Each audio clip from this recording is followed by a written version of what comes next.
To को start कर रहे हैं। ठीक है, विष के दांत क्या है, विष के दांत, जिसका लेखक है नलिनी बिलोचन शर्मा। ठीक है, विष के दांत को हम लोग स्टार्ट कर रहे हैं। ये पहला क्वेश्चन हमारा हो जाएगा ये वाला। ठीक है, कि कहानी के शीर्षक की क्या है, सार्थकता स्पष्ट कीजिए। ठीक है, सार्थकता को स्पष्ट करने के लिए कहा जा रहा है। ठीक है, इसको जो कि मैं आपको बता दूं क्लास 10वीं का हिंदी से है ये सेमेस्टर, ये सेकंड नंबर जो है कि चैप्टर है, मतलब दूसरा नंबर चैप्टर का है, जो कि हिंदी में फनी ट्रिक के साथ मैं आपको बताने वाला हूँ, जिसमें कि कभी कभी आपका 2 नंबर में पूछ लिया जाता है क्वेश्चन को, और कभी कभी 3 या 5 नंबर में भी पूछा जाता है क्वेश्चन को। ठीक है, उसमें करता क्या है कि 7-8 को एक ही बार में दे देगा, उसका बाद बोलेगा इनमें से 3 को आंसर दे, 3 को 4 को 5 को ऐसे करके बोल देगा आंसर देने के लिए। ठीक है, तो आइए सबसे पहला प्रश्न का उत्तर को हम जानते हैं कि आखिर कहानी के जो शीर्षक है उसके सार्थकता मतलब इम्पोर्टेंट सब बात क्या है उसको स्पष्ट हम कैसे करेंगे। आइए, तो सबसे पहला हमारा हो जाता है यहाँ से कि देखिए, नलिनी बिलोचन शर्मा द्वारा लिखित कहानी। ठीक है, जिसका लेखक जो कि नलिनी बिलोचन शर्मा है, क्या लिखा है इन्होंने, विष के दांत को लिखा है। विष के दांत मतलब समझो कोई जहर वाला दांत। ठीक है, विष मतलब क्या होता है, जहर, और दांत का मतलब तो आप समझ ही रहे हो। ठीक है, अगर इसका जो है ना आपको लेखक का नाम याद रखना है, देखिए नाम वाला भी जो है ना चैप्टर का नाम जो भी बहुत सारा ऑब्जेक्टिव में पूछा जाता है। देखो, नलिनी बिलोचन जैसे बोल रहा है, किसी नाग का नौ से नगीन भी बोल सकते हैं या फिर नलिन बोल सकते हैं। ठीक है, तो नगीन बिलोचन शर्मा अगर आप याद रखते हो तो नगीन मतलब समझ सकते हो दांत किस में होता है, नागिन में ही होता है अक्सर जो है कि विष का दांत।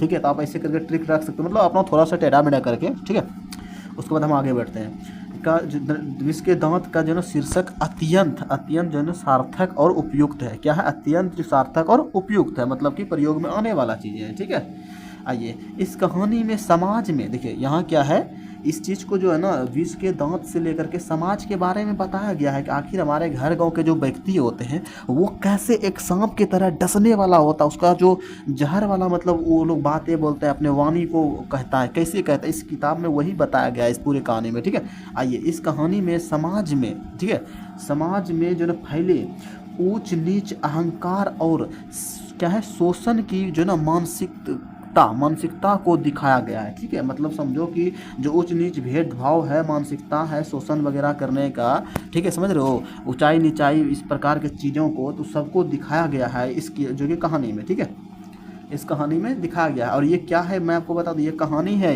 ठीक है, विष के दांत क्या है, एक कहानी बनाया गया, एक लिखा हुआ सोच करके जैसे फिल्म बनाते हैं ना, वो एक कहानी को लिखा गया, कोई हकीकत चीज़ें नहीं है ये। ठीक है, विष के दांत क्या है, कहानी है। उसका बाद देखते हैं, प्रतीकात्मक शीर्षक है। क्या है, प्रतीकात्मक शीर्षक है, कात्मक शीर्षक है जो मनुष्य के, यहाँ से देखते हैं फिर से, क्या है, जो मनुष्य के, एक सेकंड, जो मनुष्य के भीतर क्या है, छिपी जो ना कुदरता, घमंड और अमानवीय क्या है, अमानवीय व्यवहार को दर्शाता है। ठीक है, व्यवहार को दर्शाता है। आप यहाँ पर समझो को बहुत सारा लोग अपने गांव में देखे होंगे कि वो बड़ी अच्छा मीठा बातें बोलेगा। ठीक है, जैसे कोई मुखिया है, ये सरपंच है, बड़ी मीठा बात, और वो अंदर से एकदम से सबसे गिरा हुआ व्यक्ति वही होता है। आप अपने गाँव और इनमें देखेंगे। ये बात कितना प्रतिशत जो है ना सच है, आप लोग 100 में से मुझे बताना कितना प्रतिशत ये बात सच है।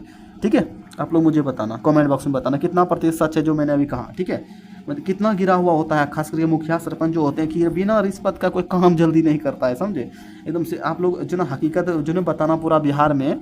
ठीक है, कि कितने किसके गाँव में ऐसा होता है। ठीक है, घमंड और क्या है, अमानवीय व्यवहार को दर्शाता है, एकदम से बेकार सब चीज़ों को वो जो ना करता है, और हकीकत में बड़ा अच्छा से मीठा बोलेगा। ठीक है, भीतर छिपी को ये तो अपना हो गया। ठीक है, उसका बाद देखिए, कहानी में सेन परिवार का क्या है, सेन परिवार का जो ना व्यवहार गरीब और निम्न वर्ग के लोगों के प्रति कठोर था।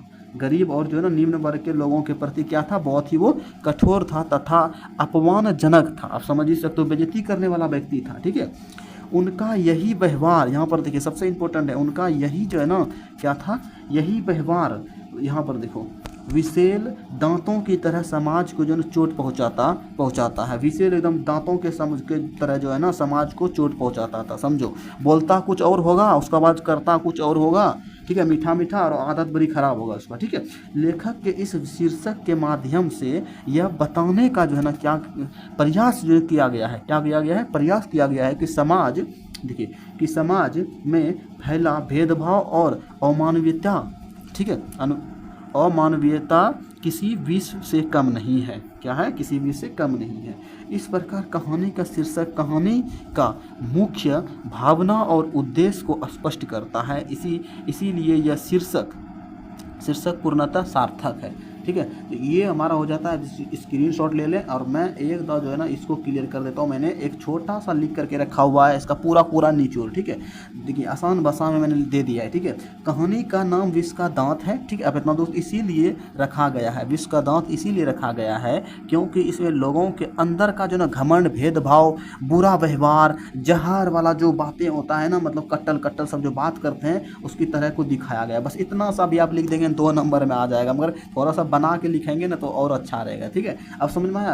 कहानी का नाम क्या है? विष का दांत है, इसीलिए रखा गया है विष का दांत। क्यों रखा गया है अगर ये बोला जाए? इसलिए रखा गया है क्योंकि उसमें लोगों के जो अंदर गुस्सा, साहस, गाली गलौज देने वाला, छार, घमंडी, बुराई, सबको जो है ना इस सारे व्यवहार को रखा गया जो गाँव घर में होता है। ठीक है, सबको पर्दाफाश करके दिखाया गया है इस किताबों में। बस इतना लिख देंगे तो काम हो जाएगा। ठीक है, तो नेक्स्ट वीडियो में मिलते हैं। चैनल को सब्सक्राइब करके, और सेकंड नंबर को हम आपको पढ़ाएंगे। ठीक है, सेंस साहब के परिवार के बच्चे पालन पोषण के बारे में। ठीक है, नेक्स्ट वीडियो के लिए चैनल को सब्सक्राइब करके कमेंट करके बताना। ओके।